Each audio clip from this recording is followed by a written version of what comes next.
Hello Ashiq, আমি রুহি। জনির কি অবস্থা, কেমন আছে ও? রুহি আপু? হ্যাঁ, সেদিন আমি জনির সাথে ব্রেকআপ করতে চাইনি। আসলে ফ্যামিলিতে একটা সমস্যা ছিল, যেটা আমি ওর বোঝানোর মতো সময়ই পাইনি। ও আমাকে হয়তো ভুল বুঝবে অথবা খারাপ মনে করতে পারে, কিন্তু বিশ্বাস করো আশিক, আমি ওরে এখনো ভালোবাসি। আর আমি এটাও জানি যে জনি এখনো আমার জন্য অপেক্ষা করতেছে। যদি তখন আমি ব্রেকআপ না করতাম, তাহলে হয়তো আমি ফ্যামিলিতে অনেক সমস্যায় পড়তাম। আর আমি জনিকে অনেক ভালোবাসি। কোথায় ওরা অনলাইনে পাচ্ছি না, কোথাও পাচ্ছি না। কল দিচ্ছি বন্ধ দেখায়, হোয়াটসঅ্যাপ ইমো থেকে শুরু করে কোথাও নেই ও। তুমি জানো ও কই আছে? আমার কেন জানি ভালো লাগছে না।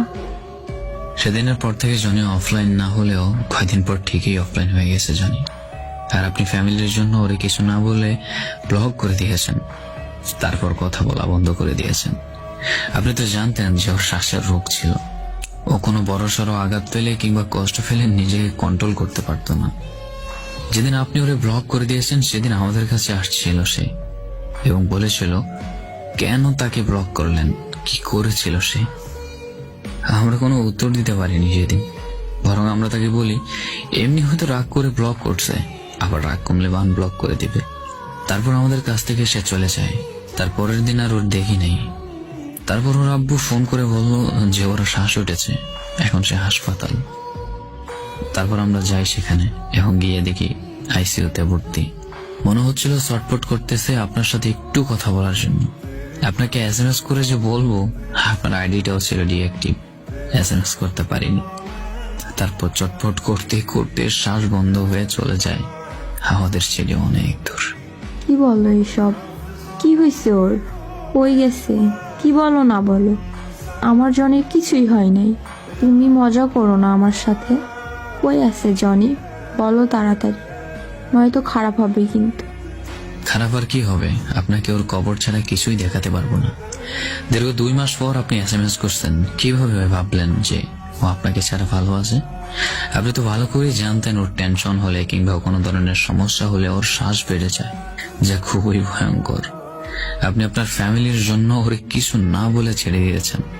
আপনার ক্যারিয়ারের জন্য ওকে কিছু না বলে ব্লক করে দিয়েছেন, যোগাযোগ বন্ধ করে দিয়েছেন।